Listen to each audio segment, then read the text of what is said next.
বিশ্ব ইতিমধ্যে চরম আলোড়ন সৃষ্টি করে একটা ঘটনা ঘটে গিয়েছে। এবার সম্প্রতি দখলদার বাহিনী তারা তাদের পার্লামেন্টে একটা বিল পাশ করেছে। সেই বিলের উদ্দেশ্য হচ্ছে পশ্চিম তীরটা নিজেদের ভূখণ্ডের সাথে অন্তর্ভুক্ত করা। আর এই বিল পাশ করার পরপরই আন্তর্জাতিক মহল থেকে যেমন তাদের বিরুদ্ধে নিন্দা করা হচ্ছে, অর্থাৎ বিভিন্নভাবে কূটনৈতিকভাবে তাদেরকে বয়কট করা হচ্ছে, তার অন্যতম সফল প্রচেষ্টা এবার মধ্যপ্রাচ্যের ইসলামী রাষ্ট্রগুলো দেখাতে সক্ষম হয়েছে। যেখানে যখন গাজা উপত্যকায় দখলদার বাহিনী একের পর এক বোমা নিক্ষেপ করার মাধ্যমে গোটা উপত্যকাটা একটা ধ্বংসস্তূপে পরিণত করেছে, মাটির সাথে মিশিয়ে দিয়েছে, ঠিক সেই জায়গায় যখন আরব দেশের এই মুসলিম রাষ্ট্রগুলো, এই মুসলিম শাসকগুলো তারা সকলেই চুপ ছিল এবং কখনও তারা প্রত্যক্ষ সহযোগিতা পর্যন্ত করেছে, কিন্তু কখনও তারা এই দখলদার বাহিনীর বিরুদ্ধে তারা টু শব্দটিও করেনি। কিন্তু এবার যেই নিজেদের স্বার্থে আঘাত লাগছে, যখনই দেখছে যে না, তো এবার আমাদের ঘরের ভিতরে চলে আসছে তাদের এই দখলদারিত্ব মানসিকতা নিয়ে এবং তারা পর্যায়ক্রমে একে একে আমাদেরকে গ্রাস করার চেষ্টা করছে, ঠিক তখনই তারা ঐক্যবদ্ধ হয়েছে। তবে দেরিতে হলেও তারা যে ঐক্যবদ্ধ হচ্ছে, এটাই সবথেকে বড় একটা সুখবর। 15টি দেশ এবং সংস্থা মিলে এবার এই এক ঐক্যবদ্ধ হয়ে আসার তারা ঘোষণা প্রদান করেছে। তার ভিতরে 1 নম্বরে আছে কাতার। কিছুদিন পূর্বেই কিন্তু এই কাতারে দখলদার বাহিনী তারা বিমান হামলা চালিয়েছিল এবং এরপর থেকে কাতার সতর্ক হয়েছে, সচেতন হয়েছে। এর পূর্বে আমরা দেখেছি যখন ইরানের সাথে দখলদার বাহিনীর যুদ্ধ হয়েছিল, তখন কিন্তু কাতার নিরপেক্ষ ভূমিকা পালন করেছিল। এমনকি বলা হয় যে কাতারের ঘাঁটি ব্যবহার করেই পশ্চিমা এবং দখলদার বাহিনী তারা ইরানে আক্রমণ করেছিল।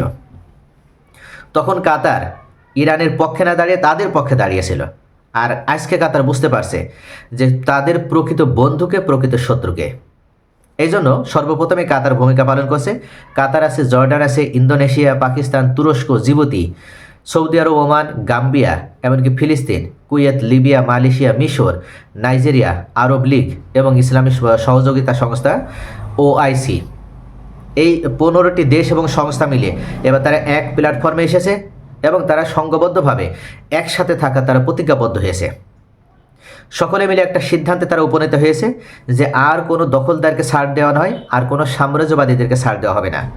অর্থাৎ তারা ইতিমধ্যে বুঝতে পেরেছে যে তাদের উদ্দেশ্যটা কী। তারা কৌশল অবলম্বন করে আমাদের ভিতর থেকে আমাদের যে ঐক্য, আমাদের সেই ঐক্য বিনষ্ট করে, আমাদেরকে দল ছাড়া করে, আমাদেরকে একে একে গ্রাস করার তারা ষড়যন্ত্রে লিপ্ত রয়েছে। অথচ কথায় আছে যে একটা ভেড়া যখনই দল ছাড়া হয়ে যায়, তখন কিন্তু নেকড়ে তাকে সহজে শিকারে পরিণত করে।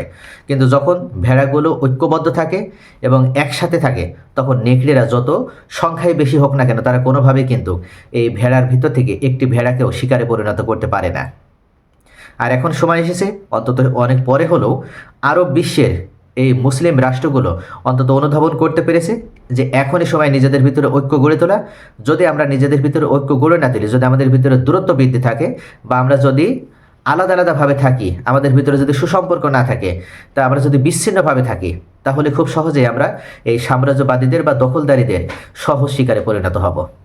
তো প্রিয় দর্শক, আপনাদের কি মনে হয় এই যে অ্যালাইন মানে ঐক্যবদ্ধভাবে তারা যে একসাথে থাকা যে একটা সিদ্ধান্ত গ্রহণ করেছে, শেষ পর্যন্ত তারা কি একসাথে থাকতে পারবে, নাকি আবার তারা ষড়যন্ত্রকারীদের কোনো কৌশলের কাছে লোভের বশবর্তী হয়ে তাদের ভিতর থেকে বিশ্বাসঘাতকতা যে মানসিকতা, সেটা দেখানোর মাধ্যমে কোনো রাষ্ট্র আবার তারা এই অ্যালাইন থেকে তারা ঠিক দখলদারীদের পক্ষে কাজ করবে? আপনাদের মূল্যবান মতামত কমেন্টে জানান। সকলে ভালো থাকুন।